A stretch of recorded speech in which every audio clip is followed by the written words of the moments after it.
Okay. Welcome to the April 10th Employee Medical Board meeting. We'll be playing a short video to provide instructions to the public and how they can interact with the board. Welcome to the Professional and Vocational Licensing Virtual Board Meeting. When the meeting begins momentarily, the chair will take a roll call, explain any specific rules for this particular board, and then move to public comment. The name of the board member will appear on the bottom left-hand corner of your screen. For instance, this is board member Y, and this is board member E. Public testimony will be accepted at the beginning of the meeting and before each agenda item. You can indicate that you are ready to testify by clicking on the Raise Hand button being circled by the mouse on your screen now. At the appropriate time, the board will recognize you to speak and ask you to unmute your mic as shown here. Again, public testimony will be accepted at the beginning of the meeting and before each agenda item. Public attendees will not be able to unmute their microphone until recognized by the board. Public attendees who are recognized to testify will be asked to identify themselves by name and their affiliated organization if applicable. Please mute your microphone when you are finished speaking, as a courtesy to others and members of the board. Public attendees will not be able to unmute themselves after the testimony is completed unless recognized again after raising their hand. At some point during the meeting, the board may choose to move into executive session. When the board moves into executive session, the board members' microphones and video feeds will be turned off, and a similar screen as you see now will be displayed. When the board returns from executive session, their microphones will be turned on as well as their video cameras. Welcome again to the Professional and Vocational Licensing Virtual Board Meeting. At this time, the chair will call the meeting to order and take a roll call, as well as explain any additional rules that may be specific to this board. Well, good afternoon. I'd like to read some of the rules that would be necessary prior to the start of the meeting. In addition to what you heard, to view the meeting and provide live oral testimony, please use the link at the top of the agenda, which you probably have already done. You'll be asked to enter your name. The board requests that you enter your full name, but you may use a pseudonym or other identifier if you wish to remain anonymous. You'll also be asked for an email address, and you may fill in this field with any entry in an email format. For example, your username, the @ symbol, and the email domain. Your microphone will be automatically muted, and when the chairperson asks for public testimony, you may click the Raise Hand button found on your Zoom screen to indicate that you wish to testify about that particular agenda item. The chairperson will individually enable each testifier to unmute their microphone.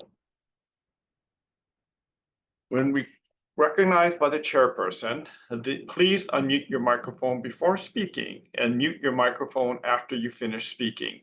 For phone access, if you are unable to get internet access, you may get audio-only access by calling the Zoom phone number listed at the top on the agenda. Upon dialing the number, you'll be prompted to enter the meeting ID, which is also listed at the top of the agenda. After entering the meeting ID, you'll be asked to either enter your panelist number or wait to be admitted into the meeting. You will not have a panelist number, so please wait until you're admitted into the meeting. When the chairperson asks for public testimony, you may indicate you want to testify by entering the star sign and then the number 9 on your phone's keypad. After entering the star sign and the number 9, a voice prompt will let you know that the host of the meeting has been notified. When recognized by the chairperson, you may unmute yourself by pressing the star sign and then the number 6 on your phone. A voice prompt will let you know that you are unmuted. Once you are finished speaking, please enter the star sign and then the number 6 again to mute yourself. For both internet and phone access, when testifying, you'll be asked to identify yourself and the organization, if any, that you represent. Each testifier will be limited to 5 minutes of testimony per agenda item. If connection to the meeting is lost for more than 30 minutes, the meeting will be continued on a specified date and time, and the information will be posted on the board's website. Instructions to attend the State of Hawaii virtual board meetings may also be found online at the board's website. So I'd like to now call the meeting to order, and I will take a roll call, and please indicate whether you are present and alone. So I'm Danny Takanishi, Oahu member and current chairperson. I'm present and alone. Mr. Gary Belcher, Present and alone. Dr. Andrew Fong, Present and alone. Dr. Brian Hatton, Present and alone. Dr. Elizabeth Ignacio, Present and alone. Dr. Michael Jaffe, Present and alone. Mr. Wesley Munn, Present and alone. Dr. Angela Pratt, Present and alone. Dr. Rebecca Sawai, Present and alone. and Dr. Jerry Young. Present and alone. And I don't believe that I missed anyone. So we will defer to the next meeting, the minutes of the February meeting. And so I do want to first of all ask, first of all, let me just preface this by saying that for any individuals who are here on behalf of either yourselves or other applicants, we will be in our executive session calling individuals in that capacity into our executive session. So at this time, with that being said, is there any one that wants to provide any public testimony?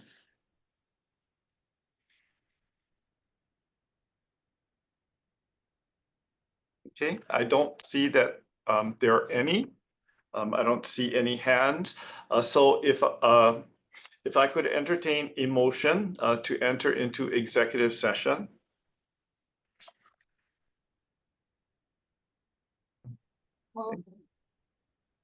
Okay, thank you. I think I heard you, Dr. Pratt, with your hand up. So moved by Dr. Pratt to enter into executive session. Is there a second? Second. Okay, thank you, Dr. Young, for that second. All those in favor, please raise your hands. Given that it is unanimous, I will not take a roll call and will now enter into executive session.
Dr. Totley, can you please go to the executive session?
Okay, we're back in open session, so I will take a quick roll call.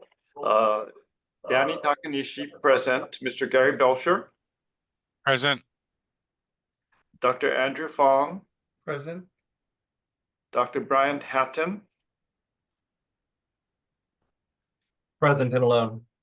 Dr. Elizabeth Ignacio, Present and alone. Dr. Michael Jaffe, Present and alone. Mr. Wesley Munn, Present and alone. Dr. Angela Pratt, Present and alone. Dr. Rebecca Sawai, Present and alone. and Dr. Jory Young. Present And and alone. Okay, thank you. Now she also qualify that I'm also alone. Okay, so moving on, first of all, before we proceed with the agenda, that would be item A, the applications. Is there anyone who'd like to provide public testimony?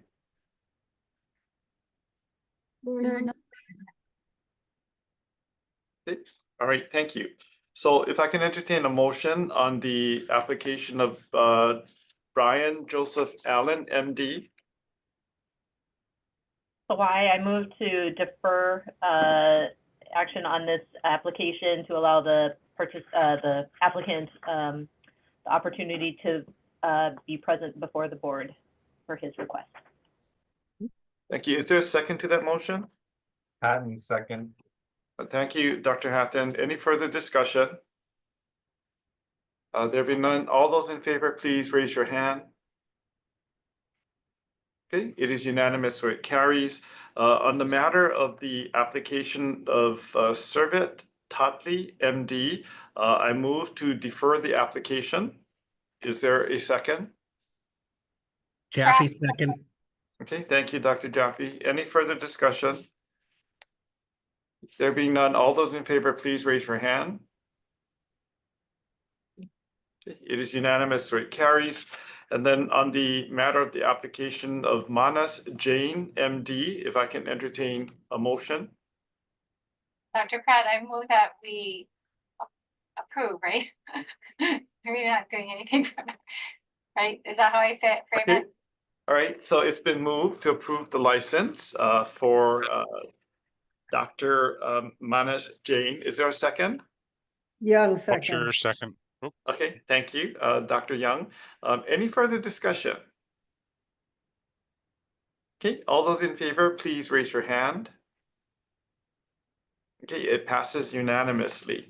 All right, so moving on, if I can entertain a motion to approve the ratification list before you, dated April 10th, 2025. Ignacio, so moved. Thank you, Dr. Ignacio. Is there a second? Hatton, second. Okay, thank you, Dr. Hatton. Any further discussion? Okay, all those in favor, please raise your hand. Okay, it passes unanimously. Okay. And then the next item, 4A, regarding the conditional license of Thanga Pinar, MD, the board has received a letter requesting clarification related to whether or not the physician health program entity in Hawaii would need to continue monitoring or should this be just done within the realm of another state because allegedly the licensee has requested that through this entity. So I would move that we directly correspond with the licensee, asking specifically what the licensee's intent is, whether to practice in the state of Massachusetts and or Hawaii or both.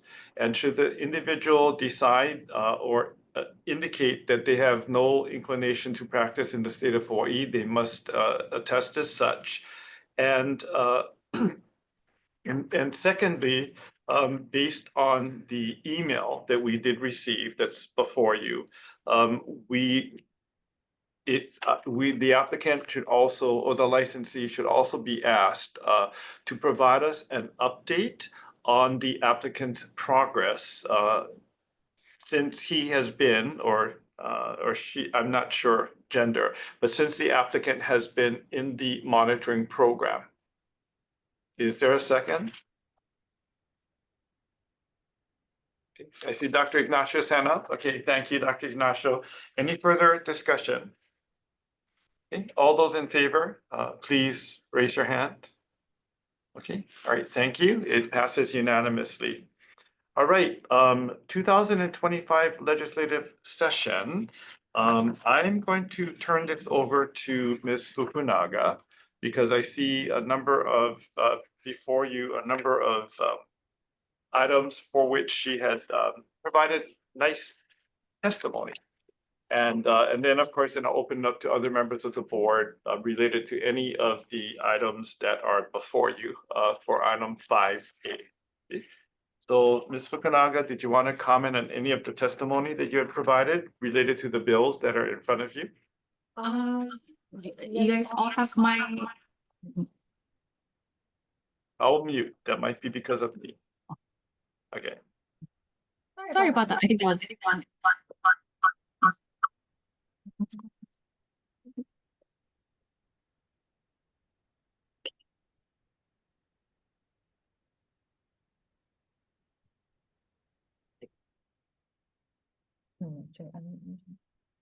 I just won't use that. Making sure you guys can hear me. Okay, so I don't have any comments. It's been basically the same testimony, just the status on all the bills. They've all moved through the respective referred committees. And I believe they're all going to conference, based off of what the legislative website is saying. Each of the respective houses are disagreeing on the, various versions.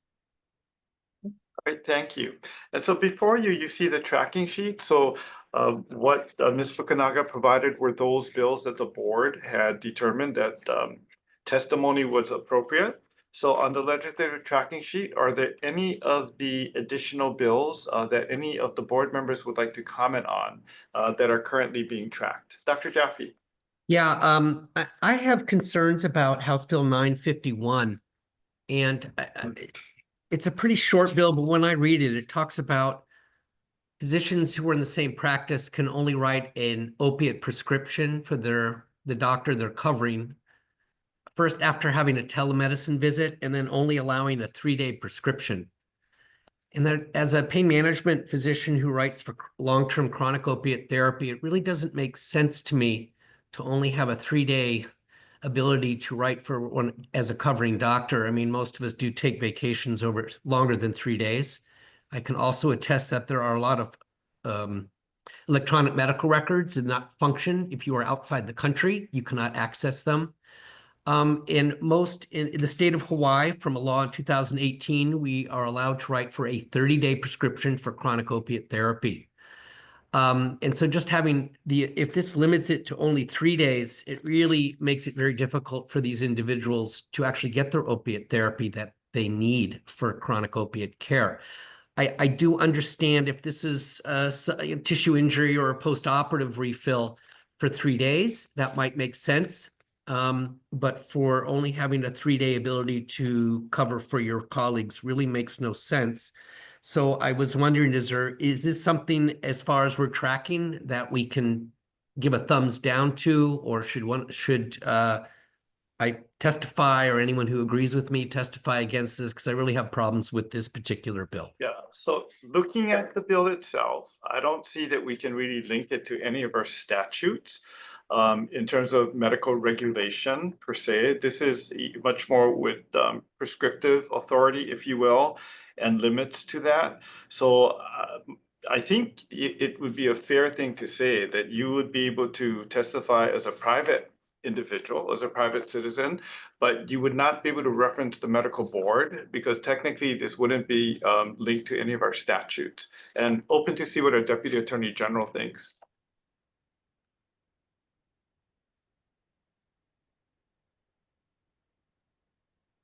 So, Sharon had mentioned that she's going to be switching device. Oh, there she is. Right, I was just out the door, but I agree. If a board member wants to speak on this bill, they are certainly able to do that, not wearing their medical board hat. Yeah. Okay, You know, the challenge, right, Dr. Jeff, we all know as medical providers, there are things that sometimes we see and we think, oh, you know, that's not gonna necessarily be in a patient's best favor or something. But I think for us, we still have to function. And so I'm glad you raised this because we still have to function within our statutory limits, if you will. And so, so I think your points are well taken, but I think nonetheless, I think that the appropriate course would be to testify as a public citizen. Dr. Ignacio, you had your hand up? If I'm allowed to, I just want to say that I think that because of our role on the board, that we do see a fair amount of regulatory challenges that providers face, and we can look at them through that lens and recognize them for such. I have to say that I didn't see this as a HMA public policy person. We didn't notice it, and it would certainly be helpful when you see things like this, any of the board, including Dr. Jaffe, who has a lot of good ideas, to let us know in some capacity. It can be offline, but I certainly would support your perspective on this, and we would want to support your practice as well as practice of other pain specialists in our state. So please let us know in HMA if there are things that you recognize that you can't necessarily address through the board path, the board's voice, but certainly from the public policy of the HMA you can. I'm not trying to say that to plug the HMA per se, but because I know that here we do have a unique role to see a lot of these bills that other folks won't notice. And there's at least we started out tracking 300 or so healthcare related bills, and it's easy unless somebody nudges us sometimes to miss it. I apologize that we didn't notice this one, and if we've missed it, then I'd be willing to, connect you so that we can continue this conversation on that topic. thank you, Dr. Yeah. Ignacio. I appreciate the offer. I do think there's a little more power with a group of physicians as opposed to an individual. But message received, I will definitely take off my Hawaii Medical Board hat on this one. Thank you. And then I can just say, you know, even if this is the Hawaii Medical Board meeting, you know, this is fundamental transparency. We're in open session. That that there are channels that are actually much more appropriate because the board has to function within its statutory limits or authority, however you look, whichever lens you look at it through. And I think the Hawaii Medical Association has been a very, very strong advocate for patient safety and patient care, no matter what bill comes before it. And so, and I also do have to say, from my personal perspective, not as a board member, but I think the HMA is very well respected by our state legislators. And so I think, thank you, Dr. Ignacio, for that suggestion, because I think that's really helpful, because I fully agree. The Hawaii Medical Association is a wonderful organization that has earned a lot of respect from lawmakers and others. So that would be a good place to go. All right. Any other comments on bills that are that we haven't taken a position on? That would be the ones other than what you know, Ms. Fukunaga provided testimony for, that are being tracked. Any other comments, thoughts? Okay, we'll go on to the next item. 6A, retatrutide letter from the U.S. Food and Drug Administration, which we all know is undergoing a lot of changes to the Federation state medical boards. All right, so just a few comments on that. As you probably had a chance to see, they have some concerns, and they addressed it to Dr. Hank Chaudhry, who is the president and CEO of the Federation of State Medical Boards. And it really has to do with the concerns about that surround, I guess, compounding drugs that contain this particular entity for the conditions that you see listed there. And so I guess my only thought on this is that this is an informational piece, but my thought is, am I opening up to what others think? Should we wait to see what the Federation of State Medical Boards may determine and take our guidance from there?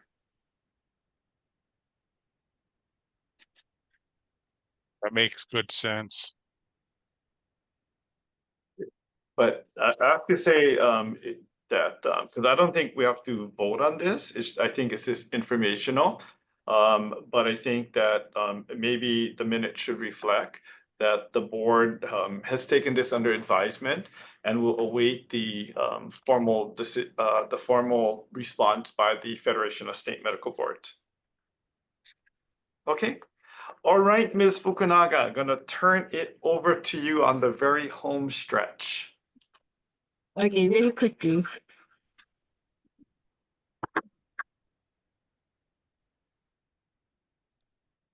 Sorry, we're having tech difficulties today. So this is just an immediate release from DCCA, the department, about scam phone calls targeting the licenses of dentists and other medical professionals. So although it started with a dentist, I just want to make the board aware that this is going on. If it's somebody calling from the department or other government agencies, kind of listen with a grain of salt. And just kind of bring it for your awareness. It's been targeting other professions as well. The second and third items is with the Hawaii State Ethics. So it's just friendly reminders. Your financial disclosures are due on May 31st, I believe. And that there is a ethics training requirement for all board members. I do know that it's every 4 years. If you're not sure if you need to do it, please let me know and I'll reach out to the Ethics Commission on the behalf. And that's my report. Okay, all right, thank you. Yeah, and then just so everybody knows, if we don't file on time with the Hawaii State Ethics Commission, there actually is a fine. So, okay. All right, I think that concludes our business. I have to double check that we had nothing adjudicatory when I saw the emailed agenda. So I think we're done with our business. Is there any additional business that anyone would like to bring before the board? Statutorily, we're supposed to do it at the beginning and we're supposed to all vote and, yes, Dr. Ignacio. I should have asked this before based on what Dr. Jaffe said, but also on this other one for compounding. For the question about the opioids and prescriptive authority, where should that question go in terms of the agency that would be addressing prescriptive authority? If it's prescriptive authority itself and not the limits of the prescription, i.e. the 3 days. Oh, If it's okay. prescriptive authority, I think that would be a medical association first. And then the federation tends to stay out of that. And part of it too is they do when they look at things like prescriptive authority, they tend to just take things under advisement because they'll leave that up to, there's a number of different boards. When it comes to physician prescriptive authority, that's very different. Or physician assistant prescriptive authority, because the physician assistants group, are under the federation as well. Okay. The federation tends to get more involved with the actual how to deal with, and I think there's a white paper with opioid crisis, for example.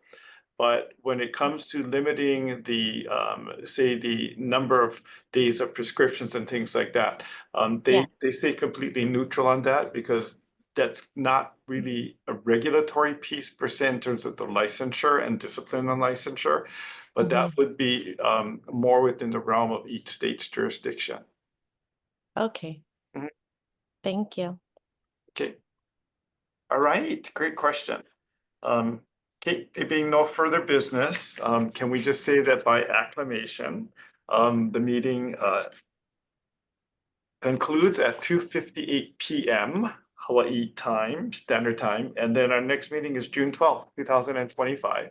So we will see everybody then. Okay. Thank you very much.